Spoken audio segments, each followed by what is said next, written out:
So last Friday was a big day for various types of nerds. For most nerds, Friday was the day when the new Mac OS got released. But for hip-hop nerds, Friday was the day the new Jay-Z album leaked, or at least most of it. And for the whole weekend, Jay-Z had the internet going nuts. The official release date is probably gonna do well too, but there's no way it's gonna generate as much excitement as the leak did this weekend. And at this point, there's no denying that the album leak date has officially replaced the album release date as the main event in the life of a music nerd. And that right there is one of the biggest problems the music business is facing right now. They no longer control the moments in our lives when music becomes an event. Most of you kids probably don't remember this, but way back in the last millennium, we used to have these things called record stores, and it used to be a big event to go down there and pick up new records when they came out. Back in 1988, my entire year was planned around that day when I got to go to the Music Factory in Times Square and pick up the Nation of Millions album. I can remember like it was yesterday, going down there and picking it up off the racks and looking at this album cover like, this has got to be the sickest album ever made. Just look at this cover. Then taking it over to my man Stanley Platzer at the counter, running home on the number 3 train with it, then delicately placing it on my record player and having my life changed forever. When you bought a new album back then, you had to have the social experience of going somewhere to get it from somebody. And when you got the music, it was in the form of a tangible object that had a feel to it and a look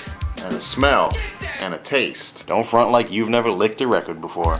And it was a fragile physical object that you had to treat well and take care of. All of those things gave you a sense that this new album was something special and something that would have lasting value. Nowadays, we don't have any of that. Instead of counting down the days until an album hits the store, we just keep checking blogs and message boards every day, waiting for the golden ticket to pop up. And when that day does come, instead of going somewhere to interact with somebody so we can get the music, we just sit on the couch and click a rapid share link. And instead of getting the music in the form of a tangible physical object that we need to take care of, all we get are these MP3s that we download 500 at a time just so we can delete 400 of them in the morning. All of that put together adds up to the music business losing control of all the ways it used to make an album seem like an event. And that's a scary thing to a lot of music people. But it could turn out to be a good thing for musicians if they can figure out how to adapt to it. And a perfect example of that is what Radiohead did with their new album this month. On their last record, Hail to the Thief, Radiohead got burned big time when their record got leaked and became the biggest download sensation of the year. But when they came back this year, instead of trying to punish their fans for doing all of that downloading, Radiohead adapted and recognized that the leak is where music becomes an event these days. So they positioned themselves to reclaim ownership of that event, and the result was the biggest musical event of any kind that's going to happen this year. It was the type of chess move that made Kanye and 50 look like they were playing checkers. Now obviously every artist is not going to be able to pull off the exact same trick that Radiohead pulled, but eventually I think the future of music is going to lie in that strategy of figuring out where the party is at nowadays and setting yourself up to be the one who's over there hosting the party. Because if you don't figure out how to do that, you're going to wind up hanging out with some record label heads in a big empty house, looking around wondering where everybody else is at and what you're going to do with all these kegs of beer.